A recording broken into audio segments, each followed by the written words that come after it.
우리 하나님의 말씀 시편 55편 16절과 17절 다시 한번 같이 보겠습니다. 시편 55편 16절과 17절입니다. 우리 다 같이 한 목소리로 읽습니다. 나는 하나님께 부르짖으리니 여호와께서 나를 구원하시리로다. 저녁과 아침과 정오에 내가 근심하여 탄식하리니 여호와께서 내 소리를 들으시리로다. 아멘.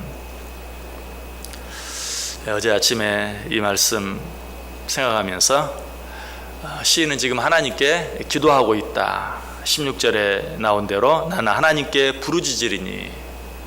자, 그런데 시인이 하나님께 어떻게 기도하고 있습니까? 17절에 보면 저녁과 아침과 정오에 내가 근심하여 탄식하리니.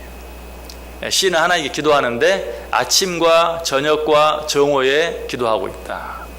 자, 이 말씀은 단순히 하루 3번 기도했다라는 그런 말씀이 아니라고 그랬죠. 이 말씀은 언제든지 항상 그리고 쉬지 않고 하나님께 기도했다라는 의미라고 말씀을 드렸어요. 그래서 사도 바울이 우리에게 쉬지 말고 기도하라라고 부탁했다고 그랬어요. 기도하기를 쉬는 것은 단순한 게으름이 아니다.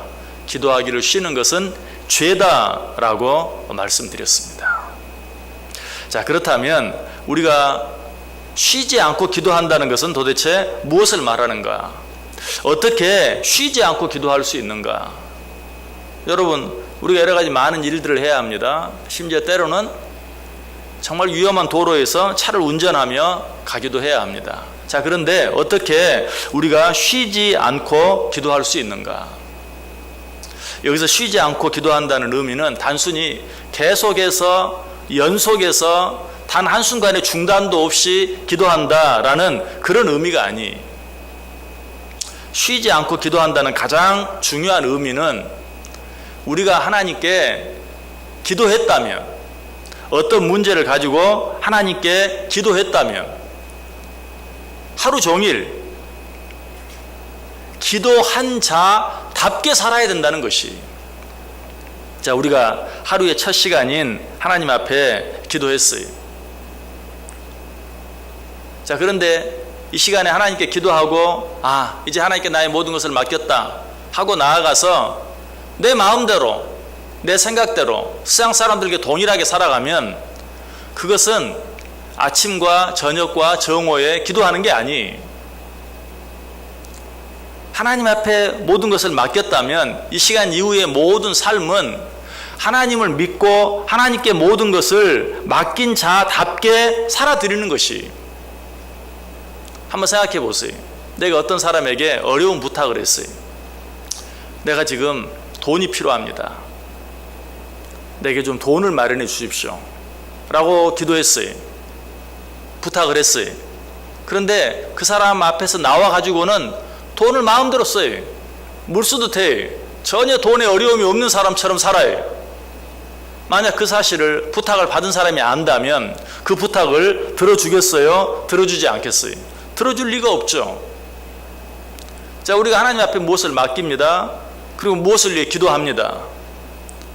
하나님 거룩하게 해주옵소서 라고 기도했어요.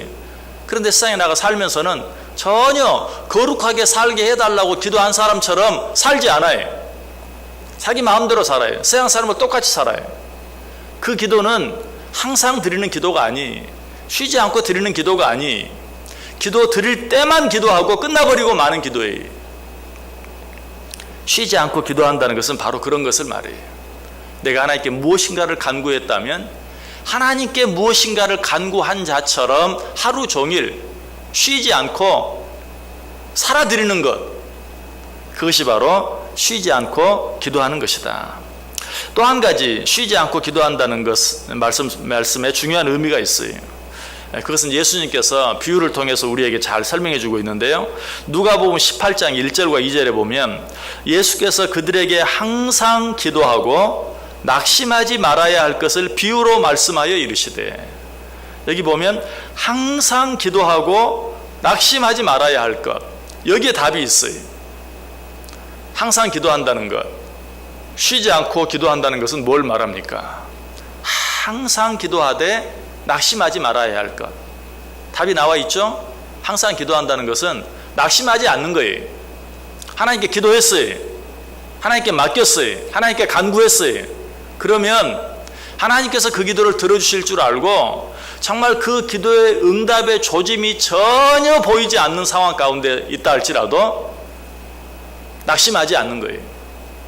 난 하나님께 기도했고 하나님은 그 기도를 반드시 들어주실 것이다.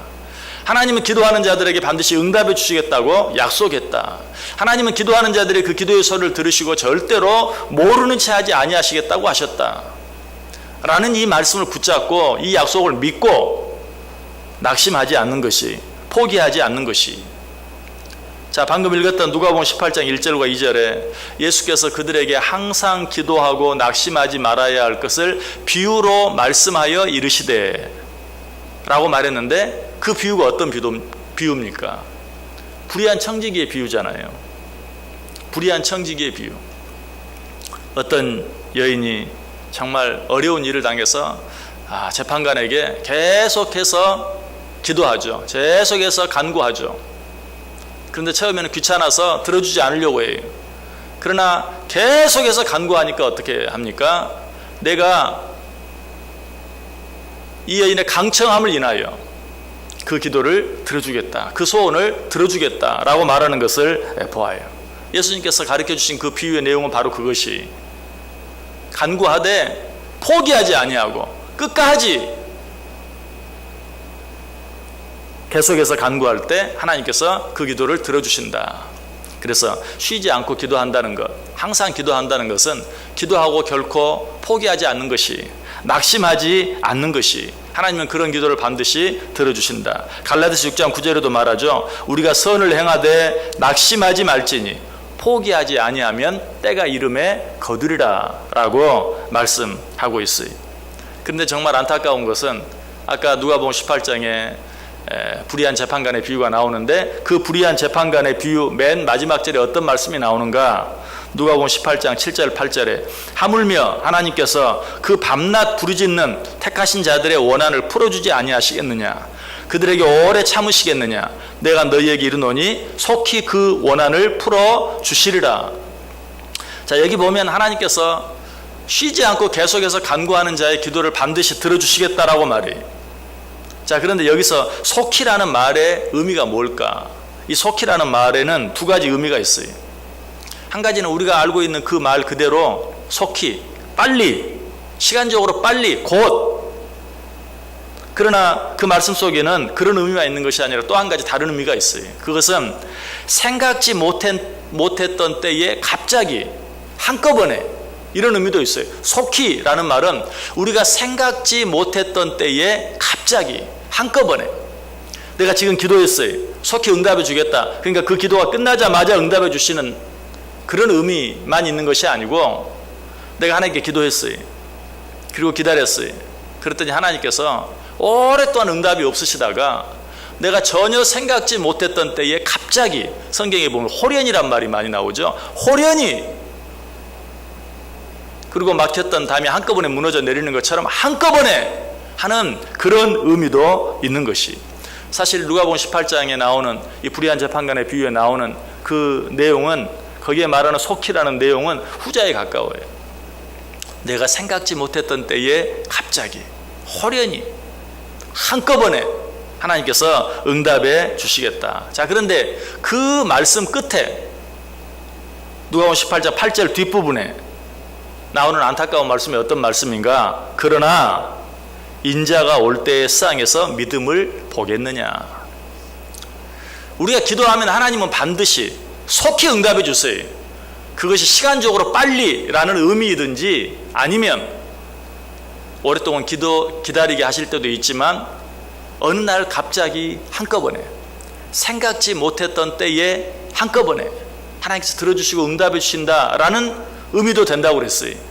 그런데 그때까지 기다릴 수 있는 자가 몇이나 되겠느냐? 이것이 주님께서 우리에게 하신 안타까운 말씀이에요. 그러나 인자가 올 때에 세상에서 믿음을 보겠느냐? 나는 너희들이 기도한 것을 반드시 응답해 준다.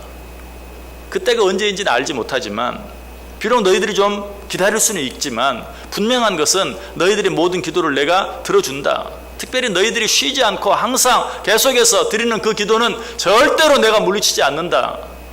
그러나 인자가 올 때에 세상에서 믿음을 보겠느냐. 그렇게 오래 참고 기다리고 끝까지 포기하지 않고 낙심하지 않고 기도하는 자를 내가 몇이나 볼 수 있겠느냐 라고 우리에게 말씀하고 있다는 사실이, 여러분 이 말씀을 꼭 기억하시길 바랍니다. 오늘 시인은 하나님께 기도했습니다. 아침과 저녁과 정오에 쉬지 않고 언제나 항상 기도했습니다. 기도한 것을 끝나지 아니하고 내가 기도한 사람답게 언제 어디서든지 누구 앞에서든지 기도한 사람답게 살기 위해 애를 썼습니다. 그렇다면 이제 우리가 해야 할 일이 무엇이라고요? 포기하지 않고 낙심하지 않고 하나님의 때를 기다리는 것이, 기다리기만 하면 하나님은 반드시 들으시고 응답하세요. 그러나 그 하나님께서 우리에게 안타깝게 말씀하시는 말씀이 뭐라고요? 그러나 인자가 올 때에 믿음을 볼 수 있겠느냐. 끝까지 포기하지 아니하고 참고 기다리고 응답이 전혀 없는 것처럼 느껴지는 그런 상황 가운데서도 여전히 쉬지 않고 계속해서 기도하는 자를 내가 과연 몇이나 볼 수 있겠느냐. 여러분, 우리는 하나님 앞에 기도하는 자들이 기도할 때는 어떻게 해야 한다고요? 항상 언제나 쉬지 않고. 자, 그런데 쉬지 않고 기도한다는 말씀의 의미가 무엇이에요? 기도하고 낙심하지 않고 포기하지 않는 것이다. 한 가지만 더 말씀드리고 말씀 마치겠습니다. 쉬지 않고 기도한다. 아침과 저녁과 정오에 기도한다. 언제든지 기도한다. 항상 기도한다. 어떻게 그렇게 할 수 있는가? 어떻게 쉬지 않고 기도할 수 있습니까? 그렇게 할 수 있는 한 가지 좋은 방법이 있어요. 그건 뭘까요? 우리 마음속에 거룩한 소원을 갖는 거예요. 거룩한 소원을 갖는 거. 내가 어디를 가든지 무엇을 하든지 어떤 상황 가운데 있든지 내 마음속에 거룩한 소원을 포기하지 않는 거예요. 거룩한 소원을 버리지 않는 거예요. 여러분 마음속에 항상 생각하는 거룩한 소원. 자, 우리 속에는 우리 모두가 가지고 있는 공통적인 소원 한 가지가 있죠. 잠시 잠깐도 잊어버리지 않는 소원 한 가지가 있죠. 그게 뭡니까? 우리 자녀 잘 되기를 원하는 거. 맞습니까? 아닙니까? 자, 그런데 바로 그런 것처럼 하나님을 위한, 하나님의 나라를 위한 거룩한 소원을 가져보라는 거예요. 더도 말고 덜도 말고 내 자녀를 향해 가지고 있는, 내 자녀가 잘 되기를 바라는 소원만큼 우리 하나님의 나라와 하나님의 영광을 위한 거룩한 소원을 가져보라는 거예요. 여러분, 그게 바로 쉬지 않고 기도할 수 있는 가장 좋은 방법이에요. 내 마음속에 늘 거룩한 소원을 가지고 있는 거. 혹시 내가 어떤 거룩한 소원을 가지고 있지? 얼른 생각이 나지 않는다면 정말 하나님을 향한 거룩한 소원을 만드세요. 언제 어느 때라도 하나님 반드시 이렇게 되어지길 원합니다. 나 자신만을 위한, 내 육신, 내 가정, 내 자녀만을 위한 그런 소원 말고 정말 하나님의 나라와 의와 영광을 위한 거룩한 소원을 가져보세요. 그런 거룩한 소원을 갖지 아니하고 언제 어디서든지 항상 쉬지 않고 계속해서 기도드릴 수 있는 방법이 없어요. 거룩한 소원을 가짐으로 쉬지 않고 기도하고, 기도한 것에 대해서는 낙심하지 않고 포기하지 아니함으로 말미암아 하나님이 생각하시는 가장 좋은 때에 가장 좋은 것으로 응답받는 삶을 살아갈 수 있는 저와 여러분 될 수 있기를 주님의 이름으로 간절히 축원합니다. 기도하겠습니다.